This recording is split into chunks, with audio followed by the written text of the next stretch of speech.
俄乌冲突进入第3年，依旧僵局难破。连日来，俄乌双方继续激烈交火，而中国政府欧亚事务特别代表李辉将从3月2号起访问俄罗斯、欧盟总部、波兰、乌克兰、德国和法国，就推动政治解决乌克兰危机开展第2轮穿梭外交。乌克兰方面27号称，几天激烈交火后，乌军已从阿夫杰耶夫卡方向的塞维尔内和斯特波维2个村庄撤出。俄军在战斗中损失惨重，乌军已经巩固了新防御阵地。而俄国防部则称，俄军已经夺取塞维尔内，占据更为有力防线和阵地，并在其他3个地点附近打击乌军有生力量和装备。俄国防部还发布了一段视频，显示乌克兰军队在逃离时丢弃西方制造的武器装备，并遭到俄军追击。乌克兰空军还发布消息称，摧毁了俄军来袭的10架攻击型无人机。俄罗斯方面也不甘示弱，说击毁了1架乌克兰无人机。前线战事焦灼，为缓解弹药饥渴，乌总统泽连斯基四处奔走求援。法国总统马克龙说，不排除向乌克兰派兵可能性。欧洲多国则是轮番拒绝。当地时间27号，法国外长塞鲁尔内又出面解释称，向乌克兰派兵并不意味直接参加作战，而是以新的方式向乌方提供支持，比如在乌克兰执行扫雷、网络防御和武器制造任务。马克龙也强调，乌克兰危机升级之初，西方有些国家称绝不向乌克兰提供坦克、飞机或远程导弹，但后来立场改变。马克龙称，这些国家如今同样表示绝不向乌克兰派兵，但可能6到12个月后又会改变。另据美联社28号报道，美国财政部长耶伦日前在巴西圣保罗出席20国集团财长会议时表示，7国集团近期需要联合起来，将扣押的俄罗斯冻结资产转移给乌克兰，以支援乌克兰对抗俄罗斯和长期重建的费用。欧盟委员会主席冯德莱恩也表示，欧盟应该考虑使用被冻结俄罗斯资产所产生的收益，来为乌克兰购买武器装备。It is time to start a conversation about using the windfall profits of frozen Russian assets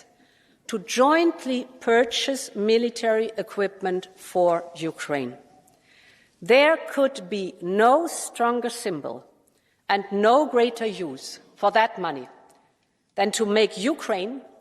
and all of Europe a safer place to live.冯德莱恩上周就曾透露，欧盟已经启动相关法律程序，确保被冻结的俄资产收益不属于俄罗斯。俄乌冲突爆发后，欧盟7国集团和澳大利亚冻结了价值大约2600亿欧元的俄罗斯央行资产，其中2/3以上被冻结在欧盟。自去年以来，西方政界人士一直在主张利用被冻结俄罗斯的资产来援助乌克兰，但在具体方式上存在分歧。俄罗斯财长西卢阿诺夫警告，如果此举被落实，西方只会损害自身。俄方也冻结了足够多的金融资产和外国投资者对俄有价值证券的投资。任何国家针对被冻结的俄罗斯海外资产采取的任何行动，都将得到对等回应。俄乌战局也为美国大选不断制造话题和纷争。美国总统拜登做客一档访谈节目，猛烈抨击竞选对手特朗普，怒斥其有关美国没有义务保护盟友的想法简直是离谱。 How the idea that the president of the United States is inviting Vladimir Putin to invade Western countries is bizarre, absolutely bizarre, and it's totally against our interest. And by the way, I've known every major foreign leader for the longest time, and I know all these guys extremely well. They're scared to death what it means for them. For them, what it means if we walk away. 特朗普本月10号在南卡罗来纳州一次集会上说，他会鼓励俄罗斯对任何不遵守国防开支准则的北约成员国做他们想做的任何事。拜登当即隔空回怼，称这些言论发出了危险且令人震惊的信号，不符合美国精神。 俄乌冲突已进入第3年，西方国家多种力量裹挟撕扯，战事僵持未决。中国外交部发言人毛宁28号宣布，中国政府欧亚事务特别代表李辉将于3月2号起访问俄罗斯、欧盟总部、波兰、乌克兰、德国和法国，就推动政治解决乌克兰危机开展第2轮穿梭外交。毛宁表示，当前最紧迫的就是恢复和平，早一天开启和谈，损失就会减少1分。中方将继续发挥自身独特作用，开展穿梭外交，凝聚各方共识，为推动政治解决乌克兰危机贡献中国智慧。过去2年来，我们从未放弃劝和的努力，从未停下促谈的脚步。我们所做的一切都通往一个目标，那就是为止战凝聚共识，为和谈铺路搭桥。去年5月15号至28号，李辉作为中国政府欧亚事务特别代表，曾赴乌克兰、波兰、法国、德国、欧盟总部和俄罗斯访问。这是中方首次专门派团赴相关国家就政治解决乌克兰危机开展外交工作。当地时间28号，日本东京电力公司福岛第一核电站核污染水第4轮排海启动。自去年8月至今，东电已经累计排放约23400吨核污染水。中国外交部发言人毛宁指出，核污染水排海事关全人类健康、全球海洋环境和国际公共利益，日方应严肃对待国内外关切。昨天上午，日本东京电力公司开始福岛第一核电站核污染水第4轮排海，排放量约为7800吨，排放预计在3月中旬完成。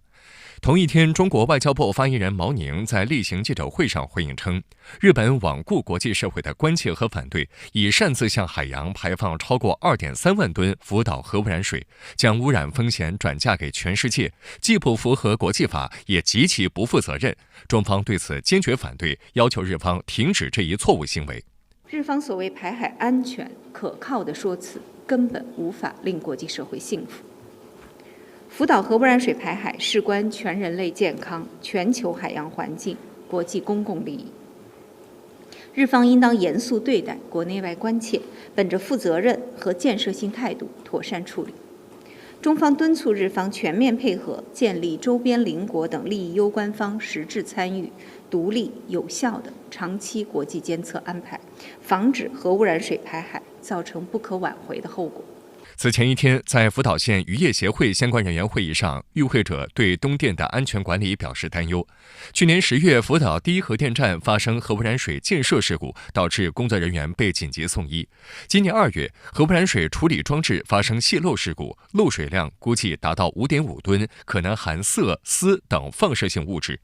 去年8月，日本政府不顾国内以及国际社会的抗议和反对，单方面启动核污染水排海。东京电力公司在处理核污染水过程当中，还接连爆出安全事故，引发舆论的关注和谴责。近1个月时间以来，福岛第一核电站又接连发生人为因素导致的核污染水泄漏事故，充分暴露东京电力公司内部管理的混乱无序，日本政府监管不力。ALPS処理水の海洋放出は国と東京電力が責任を持ってやるべきことですので、そういった方々に対しても国と東京電力が責任を持ってしっかりと説明していくべきだというふうに考えています。本月6号，央视记者跟随外国记者团进入福岛第一核电站拍摄采访。东电公司负责人表示，他们正采取措施解决相关安全问题。而就在记者结束采访的第2天，东电公司又爆出核污染水从设备排气口泄漏事故，对周围土壤造成污染。经调查发现，泄漏是工作人员未关闭手动阀门所致。对此，日本媒体人士表示，种种事实表明，核污染水处理装置并不具有長期可靠性。事故の直後の事故処理の対応の中でもいろいろと考えられないようなミスをしてましたし、どんなに性能がいいものでも使い方間違えれば問題が起きますし、総合的に考えると東京電力の能力であるとか、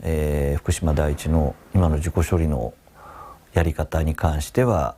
疑問があります。除了核污染水排放管理混乱不堪，日本朝野围绕执政党黑金丑闻的争论也仍在继续。据日本多家媒体报道，日本国会原定于28号就此事举行的政治伦理审查会被推迟。首相岸田文雄当天表示，将在29号以公开形式出席这一审查会。日本共同社指出，这意味着岸田文雄将成为日本首个在任期间出席国会政治伦理审查会的首相。